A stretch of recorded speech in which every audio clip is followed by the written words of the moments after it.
So I feel like this is something that no one really talks about, but trying to come up with the name for your business.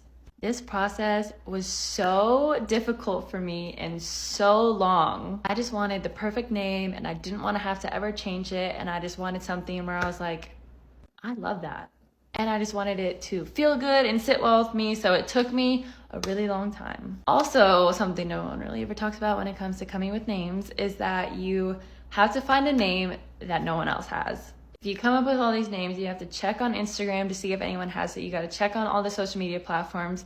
You have to check like GoDaddy and anything if there's like an LLC or if somebody else has this business. I had so many great name ideas, but as I kept checking, they were all taken and it was really depressing. And that's why the process also took so long. But how I came up with if I keep clapping at the beginning of every clip. So here's how I came up with my name. So I was at work one day and I was just kind of thinking of things that I like. And one of the main things in my life is dance. And so I started thinking of like words, like keywords or things that are involved with dancing or the industry or just things with like my name. The name one was hard because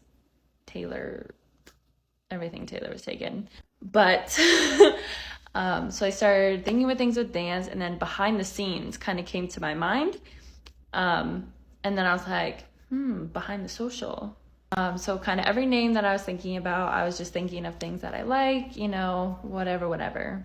It was not that easy, but that's just kind of what happened. It took a lot of thinking to come up with behind the social, and I really liked it, and it sat really well with me. But it was pretty much just all about thinking about connecting, things in my life that I love to do and that I like, but also connecting it to like social media and kind of that business. And of course, as I went, I was like, I don't know, and tried to come up with other names. But at the end of the day, I just kept coming back to Behind the Social, and it stuck. And a few years later, here we are, Behind the Social. This is me, Taylor. So yeah, if you have any questions or if you need help or insight on coming up with a name, let me know and I can maybe try and help you.